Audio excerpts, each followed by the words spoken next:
All right. Hi, everyone. Welcome to Mindgasms.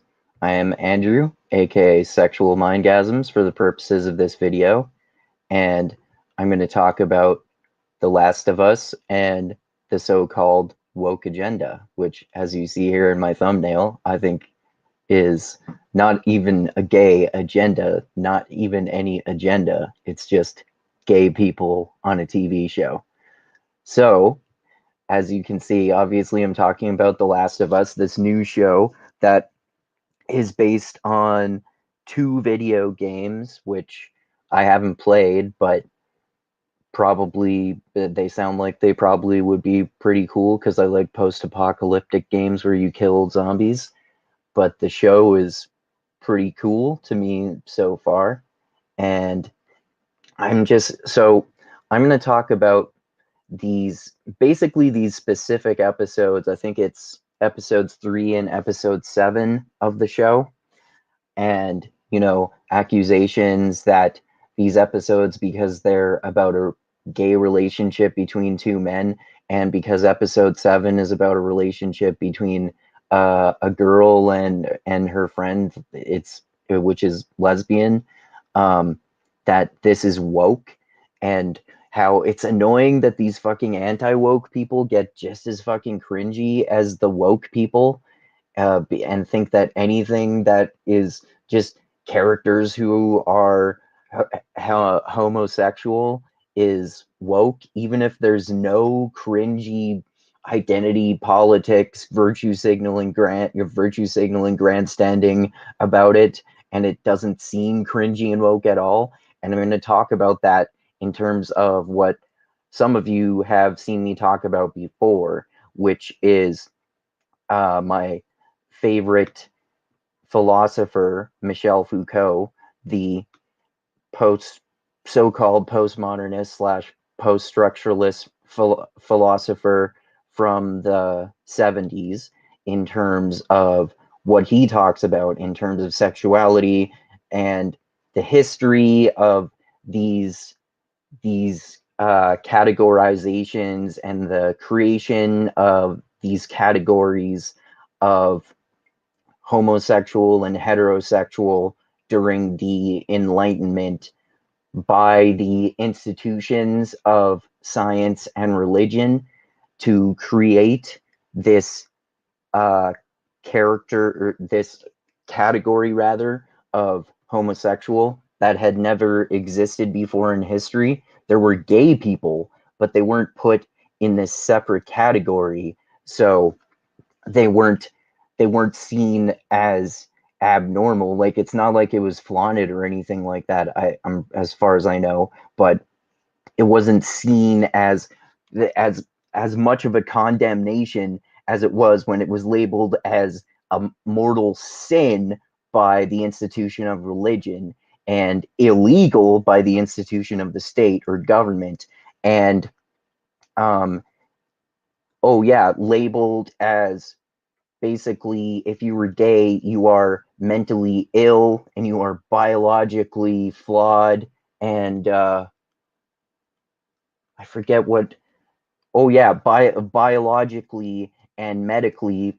So you're sinful, biologically and medically flawed, due to this new scientific categorization of homosexuality as this new sexual category of sexuality that we're going to create in order to label it as a problem. So anyway, that's what I thought would be interesting to talk about here. So, like I said, I really like the show for the most part overall. And but like I said, I don't think that it's a woke show. Like, all the usual suspects, like that guy Shad from Shadiversity, that New Zealand guy who, I like his videos where on Night's Watch, when he's talking about, fantasy and science fiction movie adaptations and whatnot, and his other channel where he does awesome demonstrations of actual swords and stuff. But he's one of the people, along with like all of these political culture war people like Ben Shapiro and tons of others, who um, they just go around saying, basically using, oh, sorry, I had myself playing in the background there. Accuse anything like any, they accuse any TV show or movie that has anything out of the norm, like black characters or gay people, as being woke, like just because it's not heterosexual white people or like something to that effect. Like it makes no sense. But anyway, so yeah, I really like the premise of the show because I love, like I said, I love post-apocalyptic zombie stories, and I think it's really cool that the basically the what causes people to be functionally zombies is this spore that basically takes over. I think it takes over your brain and maybe your nervous system or something, and it turns you into a zombie just trying to spread the spore, which causes an apocalypse. So that's really cool. And the one thing that's really cool about the show is that it's extremely character driven. So that's one of the many reasons that I think that even though episode 3 and episode 7 are honestly my least favorite episodes, because I don't want to see like gay guys making out, particularly. And I mean, I don't, that doesn't mean I have any problem with it whatsoever, and I don't have any problem with the Ellie episode either, even though like they're teenagers. But like it's what these episodes are doing, episode 3 and episode 7, are they're establishing the backstory of these characters, which happens in a lot of the other episodes. In episode 1, we're establishing a lot of the backstory of Joel, right? And a lot of the backstory of Ellie, but much more Joel than anyone else. And we see him losing his daughter and all that kind of stuff. And it's a really good episode. It's one of my favorites. And then we meet Tess in episode 2, and then I'm giving a lot of spoilers here, by the way. Well, actually, I don't really need to, but you know, um, she her story, well, at least her relationship with Joel is more elaborated on in episode 2. And so episode 3, Bill and Frank have been referenced before, and we know that this is where Joel and Ellie are going because basically we find out in episode 3 that they're going there to resupply, to stock up with weapons and food and take showers and get clothes and that kind of stuff. And they find out what we find by almost the end of the episode, which is that Bill and Frank both committed suicide.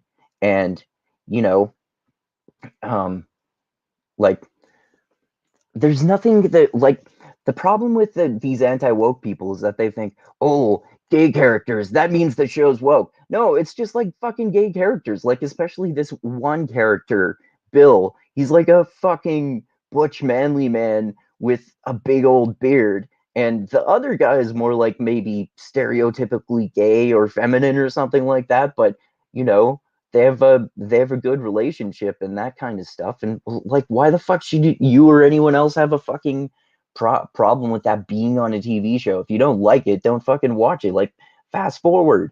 If you don't want to watch two gay guys making out, then fast forward through those parts, or like skip the episode if you don't fucking care. Like, who like people just make way too much of a fucking big deal about this, and that's basically my whole point in just talking about The Last of Us in general, in terms of whether it's actually even woke or not, because I really think that it's not woke. It's just, but like I said, in episode 3, we're establishing the backstory of Bill and Frank, who are like, we're establishing the backstory of the location where Joel and Ellie are going to in episode 3. So that's what episode 3 is doing, and it accomplishes that, just like episode 1 accomplishes building out the backstory of Joel. So, and then episode 7, it builds out the backstory of Ellie primarily more than anyone else, and it has that flashback showing that her friend who she had a lesbian kiss with, she basically, we find out that she had to kill her because she was bitten by one of the mushroom zombies. So that's a really important episode too, because it's the first time, it shows the first time that Ellie killed someone. And at the beginning it shows, I think it's at the beginning of that one, it shows Ellie's mother giving birth to her. So it, so you know, even though there's a lesbian relationship in the episode, that's not even really the main part of it. And you know, like, just bottom line, it's not a woke show. And that's how you can tie this into Foucault. Like, basically these anti-SJWs, who are just as cringy as the SJWs, um, they didn't create the category of woke necessarily, but basically wokeness to them has become similar to the sort of category created by institutions like the church or religion, science, and the state or the government, in that um, anything that is outside of the norm is considered to be in this bad demonized category. So if there are gay characters in a post-apocalyptic in a post-apocalyptic TV show about zombies, then that's automatically woke. Like, so where do you draw the line then? What qualifies as woke and what doesn't qualify as woke? How many, like, do there have to be only heterosexual relationships in every single episode with every single character in a TV show for it to not qualify as woke? Like, to me, 2 out of 9 episodes is less than a third. So to me, and that doesn't matter. But like I always say, the most important aspect of this is that what matters less is the number of episodes that have gay characters than uh how the episode is executed. Like, it's not like the episode has characters giving grandstanding virtue signaling political speeches saying, "Oh, you're oppressing us and we're gay and we can't be gay," and all that stuff. Like, one of the main points of episode 3 is that Bill and Frank can be gay and not be afraid of homophobia or anything like that, right? So, like, in the apocalypse, they found love, and you know, even though it's a gay relationship, that's a beautiful type of theme to explore. So, but anyway, the point is that in terms of Foucault, so the way that these anti-woke people, like, I don't know, the usual suspects, like, I don't know, James Lindsay, Ben Shapiro, Jordan Peterson, um, Shad from Shadiversity, a lot of other people who talk about fantasy and shit like that call this shit woke. I mean, I'm sure not every single specific person I've mentioned has even mentioned this, but I'm sure they would probably all agree about this. But like, this is the point. This category of woke to them, it means the same sort of what the same sort of definition that homosexuality always had, basically during the modern era, which we are still in, which is why Foucault is called a postmodernist, even though everything he said was descriptive rather than prescriptive. So he was describing accurately, which is ironic because these anti-woke people are they're proving Foucault right by doing exactly what they're doing. Oh, these characters are gay, therefore, because they're homosexual and they're not heterosexual, then whether they say it or not, the way they talk about shows being woke just because they have gay characters makes it sound like they think shows having gay characters make them sinful and medically and biologically flawed and full of mental illness, and it should be illegal. Like, this is literally the same way that a lot of these anti-woke people look uh at the subject of wokeness.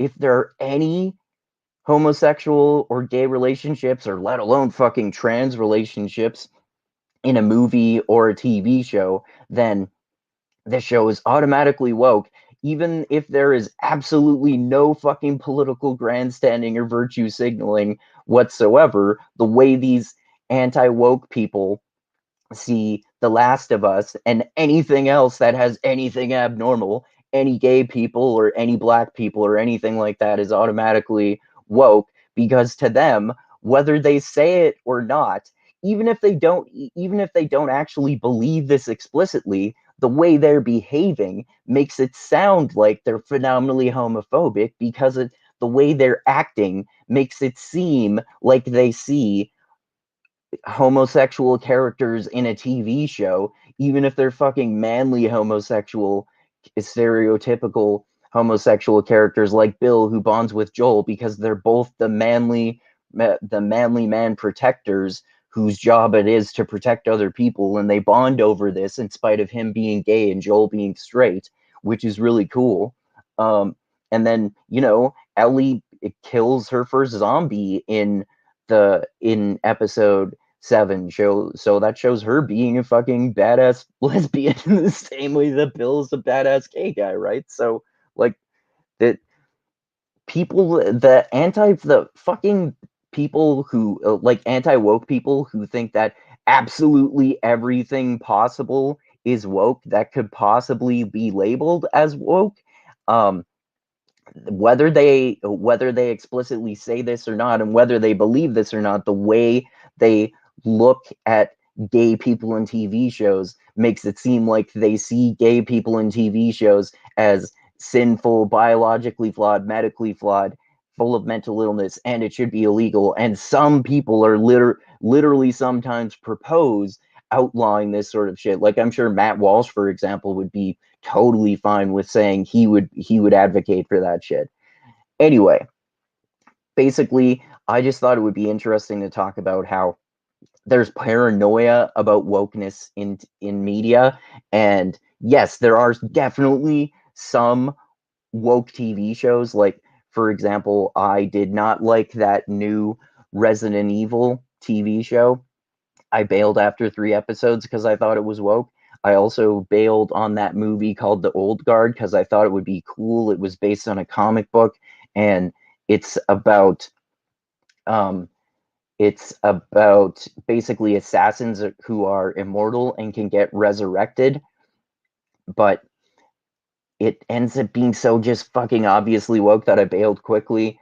I ended up bailing after there were basically entire army troops of black women in Afghanistan, and also there was a grandstanding, obvious virtue signaling political speech from this gay guy who is a ruthless assassin who we've seen ruthlessly kill people in the TV show, telling these other ruthless assassins who just kidnapped him that he really super loves his boyfriend a lot and they can't stop their love for each other. Like, what the? That's so fucking out of place and obvious political grandstanding. So, like I said, so my point is that shit definitely fucking exists, but a lot of time it's fucking paranoia. Like I've said with Rings of Power, for example, that's to me that's a really mediocre show, but it's not bad because it's woke.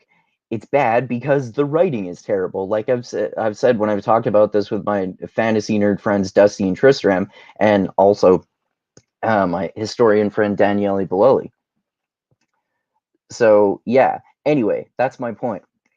I hope you appreciate this. What I thought was this interesting way that these anti-woke people are being fucking paranoid about wokeness in TV shows, and how it's exactly the same way as they see this category of wokeness in the exact same way as Foucault said that people started to see the category of homosexual in the Enlightenment as sinful and evil and medically flawed and mentally ill and should be illegal, which is the same way that some of these anti-woke authoritarian is exactly what some of these anti-woke authoritarians are trying to do, like ban this shit.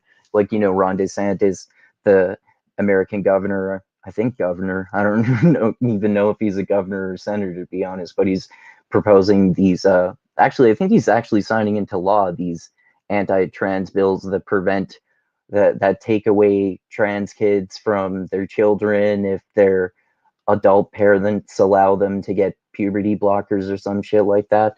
Like, that's the sort of shit that I'm talking about when people are being authoritarian about this shit.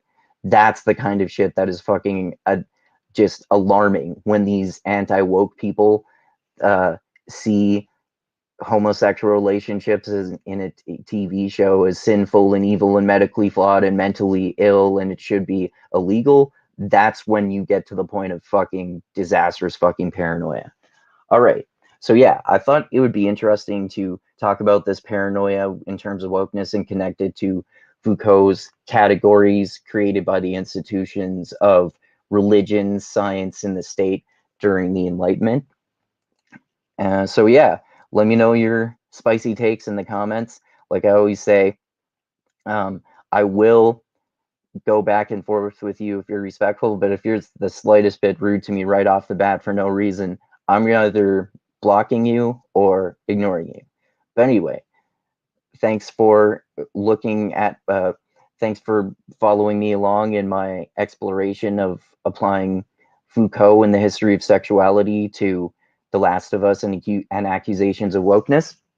And subscribe to the channel, click that like button, click that bell to be notified when I come out with new videos. Gonna do a podcast soon about the Chat GPT and the future of AI and Noam Chomsky's thoughts on it.